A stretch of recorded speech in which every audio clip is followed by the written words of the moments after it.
My name's Amelia, and I was born with cerebral palsy. Now, I'm not gonna sugarcoat it, growing up wasn't exactly a walk in the park. My parents? Well, let's just say they had a hard time wrapping their heads around having a kid like me. My brain works just fine, but my spine's got a mind of its own, and my left arm? It's a bit of a slacker. All this adds up to make me look a bit different from your average Joe, or Jane, in my case. I remember those early days, even though I was just a tiny thing. My mom, she couldn't even bring herself to hold me at first. It was like I was some kind of alien or something. Instead, I had this nanny taking care of me. She was nice enough, I guess, but it wasn't the same as having your mom there, you know? The nanny was my grandmother's idea. Grandma, now there's a woman who knew how to love. She didn't give a damn about how I looked or moved. To her, I was just her granddaughter, plain and simple. She was loaded, which came in handy more times than I can count. As I got older, things didn't exactly improve on the home front. Walking was a real pain in the ass, literally. I'd take a few steps, then bam. Faceplant on the floor. And my mom? She'd just stand there, watching me struggle. You need to learn to get up on your own, Amelia, she'd say, not even trying to hide the disgust in her voice. But I wasn't stupid. I knew she just didn't want to touch me. It was like I had cooties or something. Things really took a turn when I hit the big 0 to 5. Mom got pregnant again, and 9 months later, out pops my little sister. Talk about a golden child. This kid was everything I wasn't: cute, bouncy, and most importantly to my mom, normal. From that day on, it was like I'd become invisible. Mom was all about her new baby girl. She'd spend hours taking selfies with her, posting them all over social media. Look at my beautiful daughter, she'd write, and I'd think, what about me? Aren't I your daughter too? As I got older, things didn't exactly improve on the mobility front. Crutches became my constant companions, and on bad days, I'd roll around in a wheelchair. It wasn't ideal, but hey, you gotta work with what you've got, right? My mom would always come up with these excuses why I couldn't go out. Oh, Amelia, it's not safe for you in other people's houses, she'd say. Or, the shopping center isn't equipped for someone like you, sweetie. But I wasn't born yesterday. Even at that young age, I could see right through her bullshit.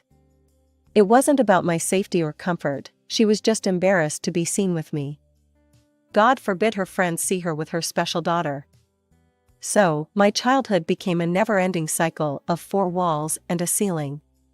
While my sister got to experience the world, make friends, and create memories, I was stuck at home, watching life pass me by through the window. My parents didn't even try to hide the fact that they hated going anywhere with me. It was like I was some kind of burden they were forced to carry. When school time rolled around, you'd think things might change, right? Fat chance. Instead of sending me to a regular school where I might actually interact with kids my age, my parents insisted that Grandma foot the bill for a specialized school. It's for the best, Amelia, Dad would say, not quite meeting my eyes. You'll be with kids who understand you better. What he really meant was, we don't want you embarrassing us at a normal school. But hey, who needs social skills and diverse experiences, am I right? So off I went, every day, driven by a nanny Grandma hired. Don't get me wrong, the nanny was nice enough, but it wasn't the same as having your mom or dad drop you off, you know? Now, Grandma, she was a whole different story. While my parents were busy pretending I didn't exist, Grandma was all about helping me thrive. Amelia, my dear, she'd say, her eyes twinkling, how about we take a little trip this weekend? And just like that, I'd find myself on adventures I never thought possible. We'd visit museums, go to the park, even take short trips to nearby cities. For the first time in my life, I felt like a normal kid. Grandma didn't stop there, though. She was determined to give me every opportunity to improve.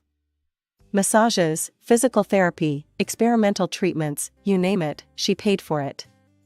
With the right care, there's nothing you can't do, Amelia, she'd tell me, her voice full of conviction. You're going to have a wonderful life, full of friends and joy. You'll see. I remember this one time, after a particularly grueling therapy session, I was feeling pretty down on myself. Grandma noticed, of course, she always did. "What's wrong, sweetheart?" she asked, sitting down next to me. "Why bother with all this, Grandma?" I said, gesturing at my uncooperative body. "It's not like I'm ever going to be normal." She took my face in her hands, forcing me to look at her. "Amelia, listen to me. There's no such thing as normal. Everyone's got their own struggles, their own challenges. Yours are just a bit more visible, that's all. But that doesn't make you any less worthy of love, of friendship, of a full and happy life. You hear me? That was Grandma for you. Always ready with a hug, a word of encouragement, or a surprise treat. She believed in me when no one else did, not even myself. And slowly but surely, I started to believe too. It was Grandma's birthday, and she dropped a bombshell on us. She wanted to celebrate at a fancy restaurant. Now, for most families, this wouldn't be a big deal. But for us, it was like she'd suggested we all go skydiving. The next day, Mom came into my room with a forced smile. "Amelia, honey, Grandma's having a birthday dinner at a restaurant. But you're not feeling well, right? It's probably best if you stay home." I knew the drill. I was supposed to nod and agree, be the good, understanding daughter. But something in me snapped. "Actually, Mom, I feel fine. I'd love to go to Grandma's dinner." The color drained from her face. "Oh, but the restaurant might not be accessible. And you know how tired you get. It's really better if you stay home." Before I could argue, the doorbell rang. Mom's eyes widened in panic. "That's Grandma. Quick, get in bed and pretend you're sick." But it was too late. Grandma bustled in, took one look at me sitting up in my wheelchair, and smiled knowingly. "There's my girl. All ready for dinner, I see." Mom started sputtering some excuse about me being ill, but Grandma wasn't having it. She walked right up to me, put her hand on my head, and declared, "Doesn't feel like a fever to me. Come on, Amelia, let's get you to that restaurant." And just like that, we were all piling into Grandma's car, me in my wheelchair, my sister in her frilly new dress, and my parents looking like they were headed to a funeral instead of a birthday celebration. The restaurant was buzzing when we arrived. I saw relatives I hadn't seen in years, and to my surprise, they seemed genuinely happy to see me. As we settled in for dinner, I couldn't help but notice how Mom positioned herself as far from me as possible. She was chatting and laughing with everyone else, but it was like I didn't exist. I tried my best to eat neatly, I really did. But sometimes my hand just doesn't cooperate, you know? I saw Mom wince every time I dropped food or made a mess. Grandma, bless her heart, didn't miss a beat. She helped me when I needed it, chatted with me like I was the most interesting person at the table, and made sure I was comfortable. At one point, she called out Mom. "Susan, why aren't you helping Amelia with her meal?" Mom's face flushed red. She quickly scooped up my sister and plastered on a fake smile. "Oh, I can't manage both girls at once, Mom. You know how it is." I saw the flash of anger in Grandma's eyes, but before she could say anything, Dad stood up abruptly. "Well, this has been lovely, but I think it's time we headed home. Amelia looks tired." I wasn't tired. I was having the time of my life. But I knew better than to argue. As Dad wheeled me out, I caught sight of Grandma's face. She looked sad and disappointed, but she gave me a little wink. It was her way of saying, "Don't worry, I've got your back." As we drove home in silence, I couldn't help but think about the evening. Yeah, it had been awkward and uncomfortable at times. But for a few brief moments, I'd felt like part of a real family. And you know what? That feeling was worth all the awkwardness in the world. The feeling of awkwardness accompanied me all my childhood. Whenever we had visitors, you know, the normal people my parents actually wanted to associate with, I'd get the same old song and dance. "Amelia," Mom would say, her voice sickly sweet, why don't you go to your room for a bit? We're having company. At first, it stung. But over time I got used to it. So, I'd wheel myself into my room, shut the door, and wait. I'd hear the laughter, the chatter, the sounds of a normal family having a normal time. And I'd sit there, alone, trying not to feel like a freak in my own home. But you know what? I'm nothing if not adaptable. I taught myself to cook, even though my hands shook and I dropped more than a few plates along the way. I learned to draw, pouring my feelings onto paper when I couldn't express them out loud. And I wrote. Boy, did I write. Poems mostly, little snippets of emotion that I could never quite say out loud. The funny thing is, for a while there, I thought I had an ally in all this. My little sister, when she was just a tiny thing, she used to love me. Like, really love me. She'd toddle into my room, all big eyes and chubby cheeks, and just want to be near me. I remember this one time, she must have been about 3. She came into my room while I was drawing. Mia, she squealed, she couldn't quite manage Amelia yet. Draw me. So I did. It wasn't great, mind you, a wobbly circle for a head, stick arms, and legs. But to her? It was a masterpiece. She hugged that paper like it was made of gold. But then Mom walked in. The look on her face when she saw her precious baby girl cuddled up next to me? You'd think she'd caught her playing in mud. Sarah, she snapped. Come here, get away from your sister. Sarah looked confused. But Mommy, Mia drawing me. Mom snatched the picture away. That's nice, honey, but let's go play in your room instead, okay? And just like that, it started. Every time Sarah tried to get close to me, Mom would pull her away. Like I was contagious or something. And over time? Well, Sarah learned. She stopped coming to my room, stopped asking me to play or draw for her. By the time she hit her teens, she was just like Mom. I'd hear her giggling with her friends in the living room, but I knew better than to go out there. One day, I wheeled myself out to get a glass of water, forgetting she had friends over. The look of horror on her face when she saw me? It was like looking at a mini version of Mom. Amelia, she hissed. Go back to your room. My friends are here.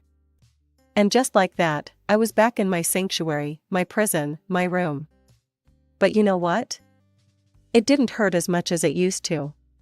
Because in that room, I wasn't Amelia the freak, Amelia the embarrassment. I was just Amelia. The girl who could cook a mean omelet, draw pictures that made people smile, even if those people were just me and Grandma, and write poems that captured all the things I couldn't say out loud. Meanwhile, life went on, and graduation came. Man, what a mix of emotions that was. There I was, surrounded by my classmates, other special kids like me. And you know what? For once, I felt normal. We were all different in our own ways, but here, in this moment, we were the same. Kids who'd made it despite the odds. I remember looking around at all the smiling faces, the proud parents, the teary-eyed teachers. And for a moment, just a moment, I let myself feel proud too. I'd done it. Despite everything, I'd actually done it. But then reality came crashing back. My eyes scanned the crowd, searching for familiar faces. Mom, Dad, Sarah? Nope, nope, and nope. They were probably sipping cocktails on some beach right about now, enjoying their much-needed family vacation. Funny how their idea of family never seemed to include me. But you know who was there? Grandma. Front and center, beaming like I'd just won the Nobel Prize or something. When they called my name, I swear her cheers were loud enough to shake the rafters. Fast forward a few months, and suddenly the house was buzzing with excitement. Mom and Dad's 20th wedding anniversary was coming up, and they'd decided to go all out. They were making a whole damn movie about their happy family life. I remember thinking, well, this should be interesting. For 2 weeks straight, it was like living in some bizarre reality show. We were dragged from location to location, the local entertainment center, some picturesque nature spot, even a yacht. Where'd they even get a yacht? We'd change clothes more times than I could count, pose for endless photos, record cheesy congratulations, and even sing songs. It was exhausting, but I'd be lying if I said it wasn't also kind of fun. For once, I was included. Sure, Mom would fuss about how to position my wheelchair so it looked natural, and Dad would get this pinched look on his face whenever the photographer had to take extra time to get me in the shot. But I was there. I was part of it. I even wrote a special poem for Mom and Dad. Spent weeks on it, actually. Agonized over every word, practicing in front of my mirror until I could recite it without stumbling. When it came time to record it, my heart was pounding so hard I thought it might burst out of my chest. Mom, Dad, I started, my voice shaky but determined. 20 years of love and life, of joy and strife. Through all the ups and downs, you've stood strong, a testament to love's enduring song. I kept going, pouring my heart out in verse. When I finished, there was a moment of silence. I looked up, half expecting to see tears in their eyes or something. Instead, Mom was fussing with Sarah's hair, and Dad was checking his watch. That was nice, Amelia, Mom said, not quite meeting my eyes. Very creative. Now, let's get Sarah set up for her piano piece, shall we? And just like that, my moment was over. But you know what? I didn't let it get me down. Because for those 2 weeks, I'd been part of something. I'd contributed. And even if they couldn't appreciate it, I knew I'd done something special. The big day was approaching fast. The director had been working his magic, weaving together our new footage with clips from the family archives. I was buzzing with excitement, eager to see how it all came together. When the finished product arrived, I wheeled myself into the living room, ready for the grand unveiling. But Mom quickly intercepted me. "Oh, Amelia," she said, that fake sweetness coating her words like cheap syrup, "we're saving it for the party. You'll see it with everyone else. It'll be more special that way." Finally, the day of the anniversary party arrived. Grandma's place was decked out like something out of a movie itself. Her sprawling lawn had been transformed into an outdoor cinema, with plush pillows scattered across the grass for seating. As the sun began to set, casting a warm glow over everything, guests started to arrive.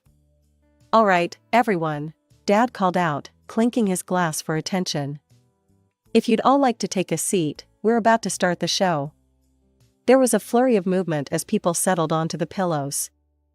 I stayed in my wheelchair, parked next to Grandma. She gave my hand a squeeze as the movie began to play. The opening shot was of Mom and Dad on their wedding day. They looked so young, so happy. Mom's dress was beautiful, and Dad couldn't take his eyes off her. I felt a lump form in my throat. Then came a montage of their early years together. Vacations, parties, lazy Sundays at home. They looked so in love, so carefree. I searched each frame, waiting for my entrance. But as the timeline of their lives unfolded on the screen, a sinking feeling began to grow in my stomach. There were shots of them with friends, with colleagues, with other family members. But I was nowhere to be seen. Then came footage of Mom's pregnancy, and my heart leapt. This is it, I thought. This is where I come in. But no.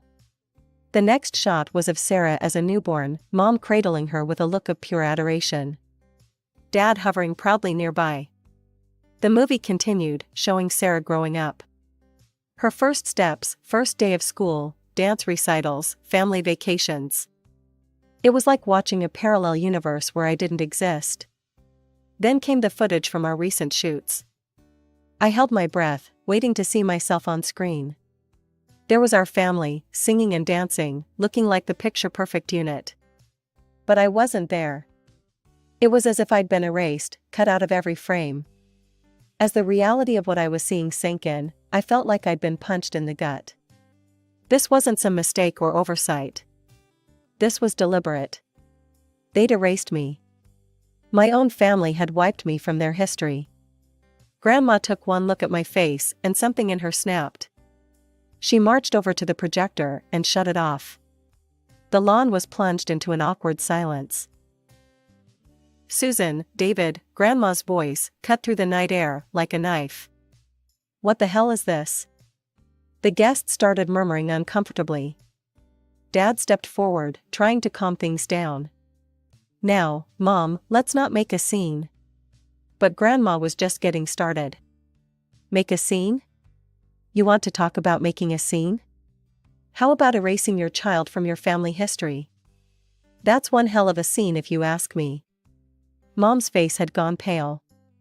It's not like that, she stammered. The photographer said Amelia wasn't photogenic. We were just trying to put our best foot forward. Grandma let out a harsh laugh. Oh, that's rich, Susan. Shall we talk about how you wanted to abandon her the day she was born? How I had to promise financial support just to get you to keep your own child. Gasps rippled through the crowd. I felt like I was going to be sick. I've supported this family for years, Grandma continued. Paid for your vacations, your luxuries. All I asked was that you love your daughter. And you couldn't even do that. Suddenly, Sarah jumped up. Shut up, she screamed. Just shut up. Amelia's a cripple. She's embarrassing. I didn't want her in the video either. The silence that followed was deafening. I couldn't believe what I was hearing. My own sister. Grandma turned to my parents, her voice cold. Well done. You've raised one daughter to be just as intolerant as you are. Then she dropped the bombshell. You know what? I'm done. Amelia is now my sole heir. Every penny I have will go to her. Mom exploded. Are you insane? What does she need money for? She needs a full-time nurse, not a fortune. Get out, Grandma said quietly. When they didn't move, she repeated it louder.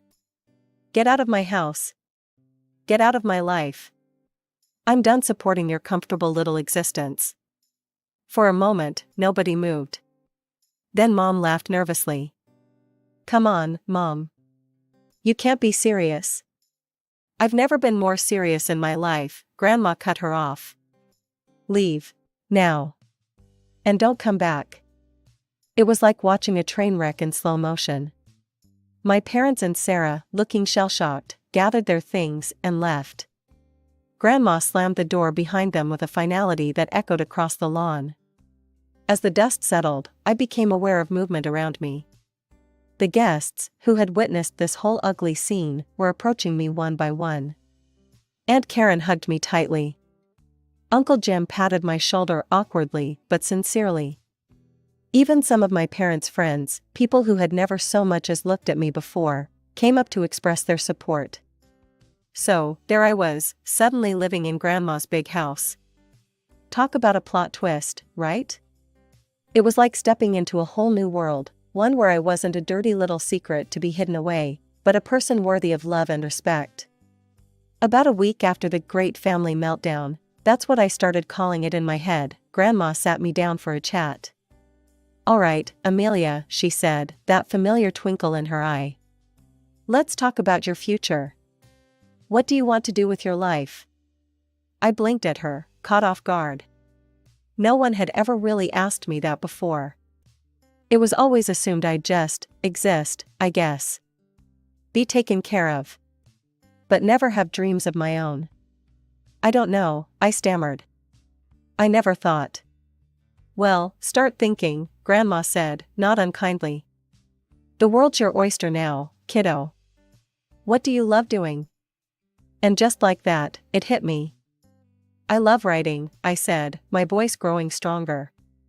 And drawing. I want to create things, Grandma. Beautiful things. Grandma's face lit up like a Christmas tree. Well, why didn't you say so? We'll get you into the best damn art and literature program we can find. Before I knew it, I was enrolled in the literature department of a nearby college. Grandma had made sure the campus was fully accessible, and even hired a part-time assistant to help me with any physical tasks I couldn't manage. That first day of college, I was terrified.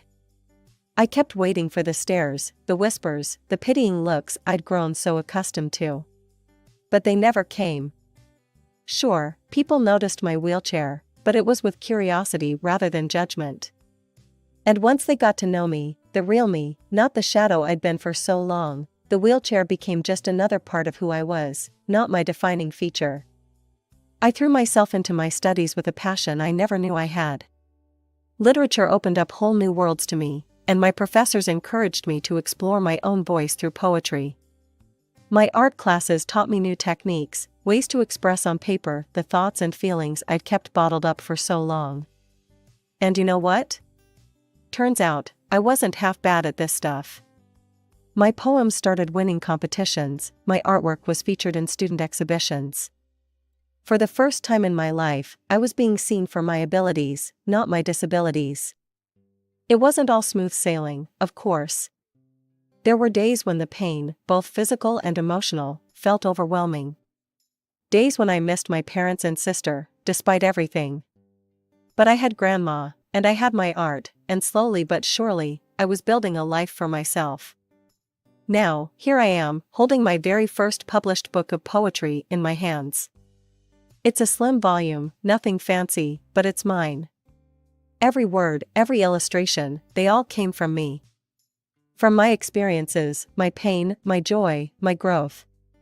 As I flip through the pages, I can't help but smile at the dedication. To Grandma, who taught me that being different isn't a flaw, it's a feature. And to everyone who's ever felt invisible, may you find the strength to make yourself seen.